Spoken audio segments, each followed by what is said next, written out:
Hello, and welcome to another Tuesdays with Manj video.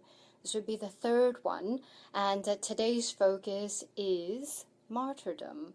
Now, I picked this topic because it was a reoccurring theme over the last week, and it's not the type of martyrdom that we know of, like Gandhi and Mother Teresa, for example. I'm talking about our own personal, us being martyrs to other, and sacrificing ourselves in the meantime. So, what the things that I was hearing in the last week, the things that I kept making notes on were things of, I kept asking questions like, if you don't want to do this for someone or people or whatever, then why are you doing it? It's a question. So why are you being a martyr? Why are you sacrificing yourself for someone or something if you don't really want to be there?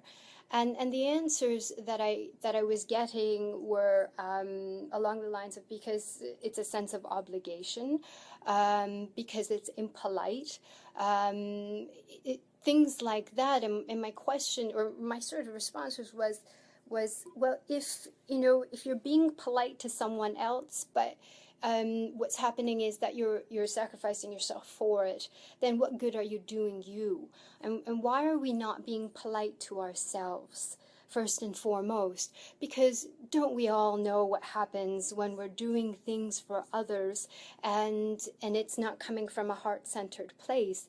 And look, by all means, if you can do it, if you're a martyr for others and you're doing it from the bottom of your heart and there's never a question raised and you can just do that, then that's wonderful, that's great. I'd love to be in that place. But what's, I mean, gosh, there's an epidemic of this. I'm hearing it all too often. So, like I was saying, what happens when we're doing things for others and we're sacrificing ourselves is we start to get bitter. We start to build resentment towards a person or work or whatever. We start to get angry. We have a meltdown. You know what I mean? We start to lose ourselves. We scream, we curse, we yell at the very person who's supporting us, and blame them, curse at the top of our lungs with all the windows open so that the neighbors can hear and throw things.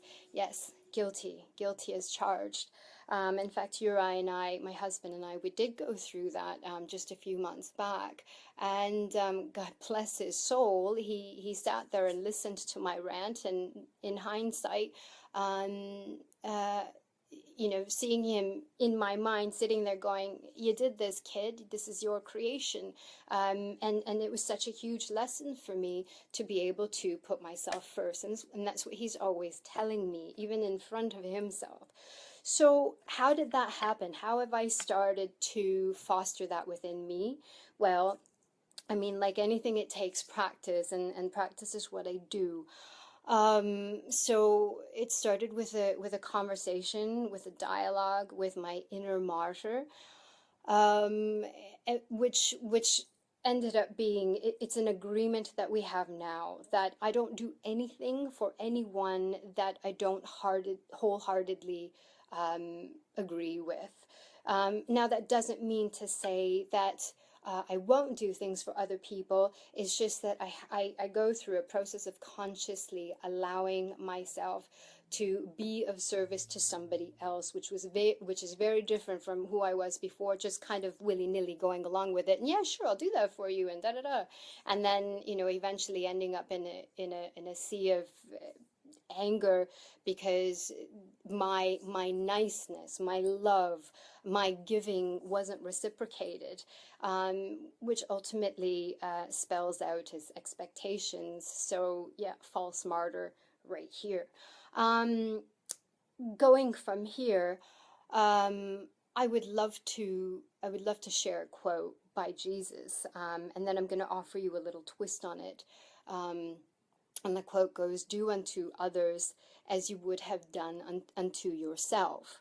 Now, the little twist that I offer is something for you to think about, and that is to do unto yourself as you would have others as you would have done unto you by others.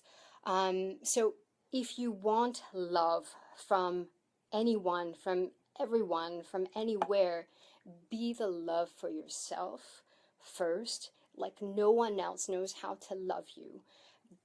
Be that love for yourself.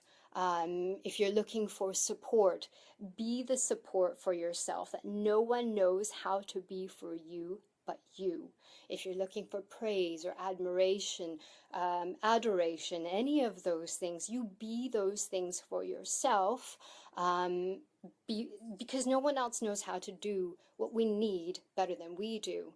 And then you know what? When you start doing those things, your life starts to change, really. And I can totally vouch for that. The love that you were looking for from other people that you've now given to yourself, the support, the praise, the admiration, the adoration, everything starts to come to you, because that's what you fostered in yourself. That's what you've created in your own personal world, and it's the frequency that you're now emitting outwards, so you start to attract that. People around you will start to change because you've changed, and the people that don't resonate with your new frequency, they'll just slough off, they'll fall off, and that's okay.